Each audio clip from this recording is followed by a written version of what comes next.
A total solar eclipse will be occurring across North America on April 8, 2024. Science considers it special because this total solar eclipse is occurring at the same time as the beginning of the solar maximum. We're going to unpack what it all means for the United States. In a total solar eclipse, there's no light coming from the sun to the earth. It works much in the same way as the lens on a camera does when the shutter closes. Think of it as a change in scene or action in the movie. This is the astrology chart for the city of Carbondale, Illinois, and it's on the path of totality, so it'll get completely dark there during the eclipse. And you can see the transit right here in the chart. It's the sun conjunct moon right here, and it's in Pisces, so Pisces rules water, so it'll have a lot to do with water and the flow of water, so look for that during the few weeks leading up to the eclipse and during and after the eclipse. It's not just the day of the eclipse. A total solar eclipse works just like changing the scene in a movie, and they start working towards that scene change a little before, then it changes, then you're into a new scene of the movie. And that's how a total solar eclipse works. The total solar eclipse of 2024 starts in Mazatlan, Mexico, off the shore of the Pacific. It's a little bit out of view in this chart, and then it moves up into into the United States through Eagle Pass, and we're going to come back to that in a minute here. And it travels north through Texas, a little bit of Oklahoma, Arkansas. It goes into southern Missouri and southern Illinois, the Carbondale, Illinois chart I showed you. It's right about there. And that's where the New Madrid Fault Line is at, by the way. We'll come back and talk about that. And it travels north through the United States, Indiana, Ohio, a little bit of Pennsylvania. It gets up into the Great Lakes, the Lake Ontario, Lake Erie.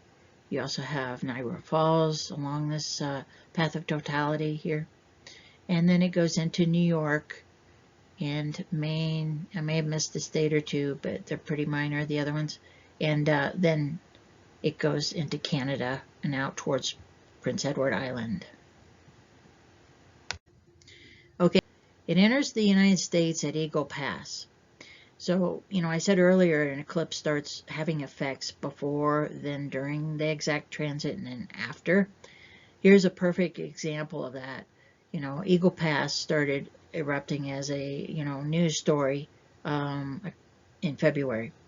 So here it is, almost 2 months before, 6 weeks before the actual transit of April 8th. But yet, here we have exactly where the path of totality occurs. And it enters the United States at Eagle Pass. And that's where the immigration standoff between Texas and the federal government is occurring. And there's a whole, list of things, issues surrounding that. It's also goes through San Antonio, Austin, Waco, Fort Worth, Dallas, Little Rock, Arkansas, Poplar Bluff, Missouri. And I'm just giving you the biggest cities. There's other smaller cities in the path of totality. It goes through Carbondale, Illinois. And to finish the list, in New York, you have Niagara Falls. You also have Lake Ontario, part of the Great Lakes. Here again, large bodies of water, significant bodies of water are on this path. We talked about the issues going on already at Eagle Pass, right here, where the eclipse path of totality enters the United States. And it's already active. We're having immigration issues between the state and the federal government, like I said. And, it can make significant changes in a country based on the events that happen because of the eclipse. And it travels through Texas, up into the New Madrid Fault Zone line. So this is like right in here But it's not just there, because this fault line is along the Mississippi River. It's the largest, or one of the largest rivers in the United States. And any significant changes on that are going to have a significant change on the United States. It's just because it's that huge of a river. And it flows, into these waterways that continue up in all the way to New York. So Lake Ontario, Lake Erie, Niagara Falls, they're all along this waterway that's through here. And so this, transit's in Pisces, this eclipse. So, I think it's going to have a lot to do with waterways and the flow of waterways. And it could be due to an earthquake. It could be due to something else. So we just don't know. So we're going to be tracking that very closely, very closely. So we're going to take a closer look at the New Madrid Fault Line. And here's the 2017 total solar eclipse that went through the United States on August 21st, 2017. And so a lot of people have brought up the point that, wow, we had 2 total solar eclipses that, almost span the entire United States in a matter of 7 years.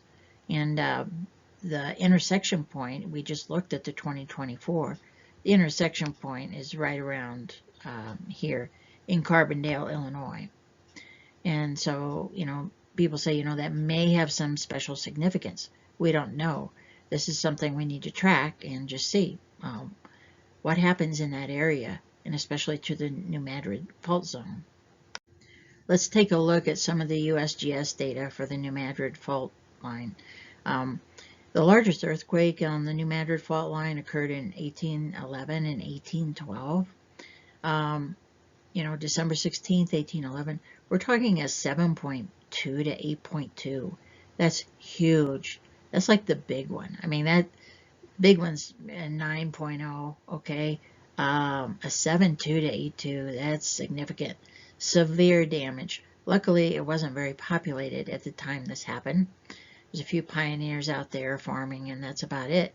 But just think of today, these major cities along that New Madrid fault zone and the Mississippi River, and how that would all be affected.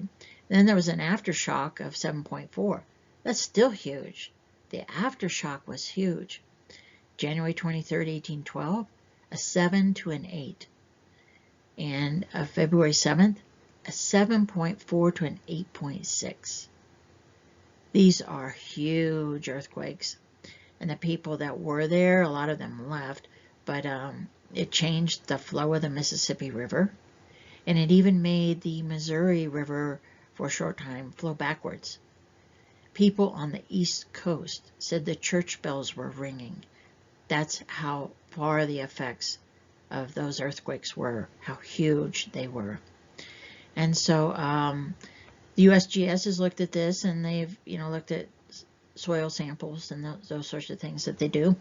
They happened in 900 AD and 1415 AD. So it's about every 500 years since 900 AD. The USGS currently gives the probability of about 7 to 10% of an earthquake like 1811 and 1812, and a 25 to 40% probability for a 6-range earthquake in the next 50 years. So, that's their estimate. So we'll see. We'll keep an eye on it. We'll see what happens along that fault line. What you have to remember, too, is that this is during a solar maximum. So when you have a solar maximum, there's a lot of solar flares and sunspots. The sun's at its maximum activity. That's why it's called that. And so typically you have a lot of large earthquakes during a solar maximum. And so, you have to add that into the equation here. And so we'll just see. We'll just see what happens there. So as this eclipse occurs and after, we're going to keep tracking, what happens along the path of totality. Epic Truth is about the scientific approach to astrology. We use 13-sign astrology, which is the same zodiac that astronomers use. And we're going to collect data. We're going to collect data along this path of totality